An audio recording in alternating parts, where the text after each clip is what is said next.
Thomas and the Lighthouse. It was the Harvest Festival celebration on the island of Sodor. There was going to be a big fireworks party in the evening. All the engines had special jobs, and they were all very excited. Sir Topham Hatt came to Tidmouth Sheds. Tooted Thomas. Sir Topham Hatt added. So Thomas puffed quickly away to the warehouse. Thomas started to daydream about the big party. There would be clowns. The choir would be singing. And he'd see the wonderful display of fireworks. Thomas chuffed towards the warehouse. He was very excited. Thomas collected the light bulb. Then he set off slowly and carefully as Sir Topham Hatt had told him. Thomas slowed down at every bend and chuffed carefully through every junction. Thomas stopped at a signal. Emily was there. She was pulling the carousel. She was very excited. She cried. Thomas wanted to be back in time to see the fireworks, but the lighthouse was on the far side of the island. It was a long way, and it would take a long time to get there. Then an idea flew into Thomas's funnel.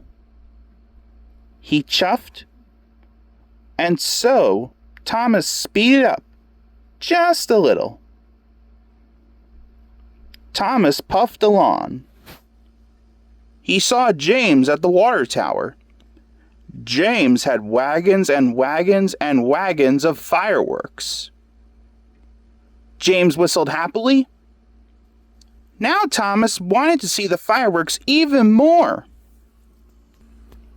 He chuffed, so Thomas speeded up just a little more. Thomas chuffed faster still. The bulb started to rattle and shake on his flatbed. Every time Thomas met another engine, he became more and more excited. Henry huffed along with swings and a seesaw. Puffed Henry. Thomas went a little faster. Then he met Toby with the clown costumes. He rang. Thomas went a little faster. He saw Percy with cars of children in fancy dresses. The children were very excited. Cried the children. Now Thomas wanted to be back for the fireworks party more than ever. Before Thomas knew it, he was puffing very fast. Then there was trouble. Harvey was replacing some tracks. Workmen had put a barrier across the track to warn the engines. But Thomas was now going too fast to stop safely. He bashed into the barrier, and the light bulb broke. Cried Thomas.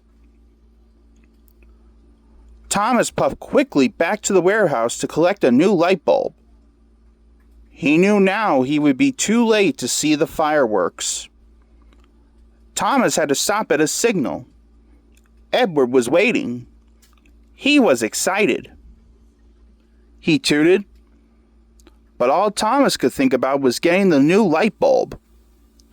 With the new light bulb safely on board, Thomas set off slowly and carefully. He knew he must deliver this bulb safely to the lighthouse. So when Toby passed with the choir practicing their songs, and when Edward passed with the Chinese dragon, Thomas didn't think about the fireworks party at all. Not once. Thomas arrived at the lighthouse just in time. The bulb was quickly unloaded. Said the lighthouse keeper. And Thomas puffed back to Tidmouth Sheds. He knew he had missed the fireworks party completely. Then Thomas came to the top of a hill, and he saw a wonderful sight.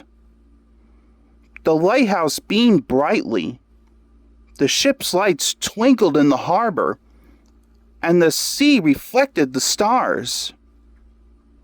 And even though there were no rockets or Catherine wheels, Thomas thought it looked as wonderful as the fireworks.